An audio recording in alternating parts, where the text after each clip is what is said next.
des Africains qui pensent que les langues étrangères sont là pour le bien des Africains. Trompez-vous. Ces langues étrangères ne sont pas là pour nous, pour notre bien. Par exemple, si vous prenez la langue française, c'est une langue colonisatrice. C'est une langue d'exploitation. La France a exploité.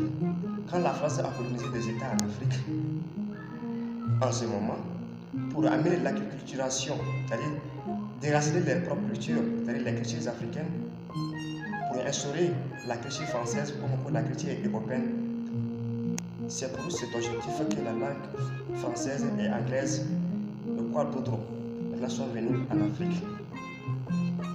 Maintenant, quand la France a commencé à faire la colonisation, elle ne comprenait pas les Africains. Mais pour se comprendre maintenant, elle avait besoin de former des cadres, ce qu'on appelle des subalternes. En échangeant avec eux, ceux-ci-là seraient des intermédiaires entre la France et la communauté africaine pour piller ou encore pour administrer, c'est-à-dire faire leurs administrations, pour faire leurs activités. Maintenant, ceux-ci-là, les premiers cadres qui ont été formés en langue française ou anglaise, là, une fois que ceux-ci formés-là, ils ont abandonné complètement la culture africaine, la culture, c'est-à-dire notre tradition, au profit de celle des Européens.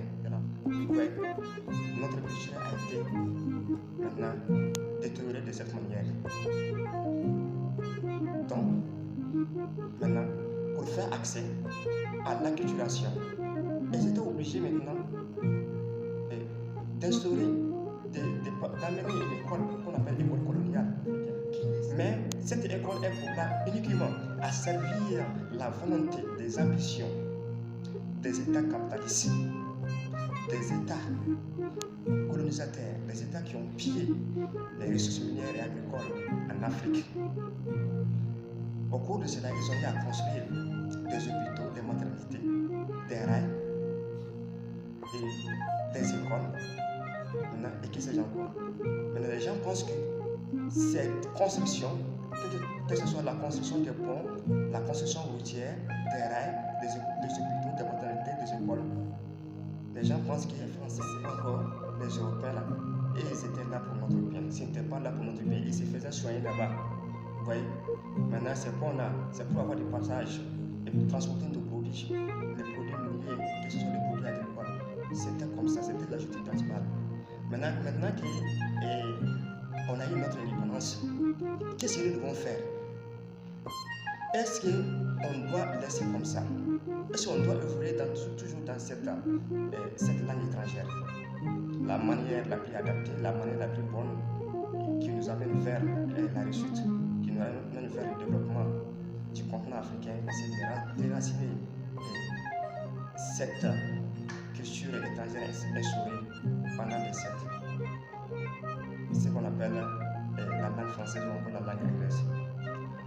Également, je vois des défenseurs, c'est-à-dire chez nous, de la tradition, que ce soit ils défendent la langue nationale ou encore notre culture, la culture africaine.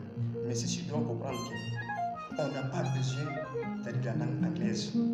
Même si nous avons la langue française ici, ce n'est pas dans cette langue-là maintenant que nous pouvons développer. Même on ne peut pas remplacer la langue française par la langue anglaise. Ça, ce n'est pas un développement. Parce que toute la propriété de ces deux langues-là, maintenant, que ce soit la langue française ou la langue anglaise, là, ils ont tous exploité, ils ont colonisé. Donc, c'est pareil.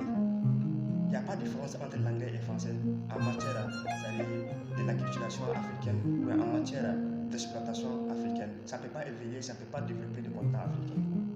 Donc, mieux vaut s'embarrasser par rapport à ces langues étrangères-là. Ça ne nous mène pas. Seulement quand nous étudions cette langue-là, ces différentes langues, la langue française ou anglaise ou d'autres langues quelconques là, ça c'est pour servir maintenant. Nous allons devenir des serviteurs du système. Et nous ne serons pas libres. Les écoles africaines ne forment pas des esprits libres, mais forment des serviteurs du système. C'est la raison pour laquelle tous les premiers hauts cadres là, ce n'est pas quelques-uns socialistes là. La majeure partie de ces gens-là sont devenus des serviteurs, des Français, des Anglais, dans leur nation. C'est les peuples qui souffrent. Ouais, non.